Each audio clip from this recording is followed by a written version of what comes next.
আরব লীগ পরিচয় হচ্ছে আরবি ভাষাভাষী দেশের জোট। প্রতিষ্ঠা হয় 22শে মার্চ 1945 সালে। প্রতিষ্ঠার ভিত্তি হলো 1944 সালের আলেকজান্দ্রিয়া প্রোটোকল। সদর দপ্তর কায়রো, মিশর। 1979 থেকে 90 সাল পর্যন্ত সদর দপ্তর ছিল তিউনিসিয়া।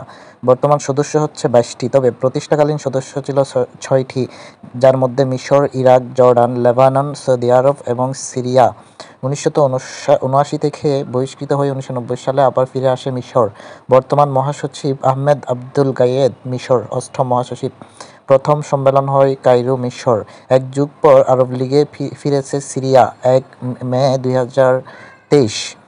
33তম সম্মেলন হয় 16 মে 2024 মানামা, বাহরাইনে। 34তম সম্মেলন 2025 সালে ইরাকে হবে। এটি মূলত আরবি ভাষাভাষী দেশগুলোর সংগঠন।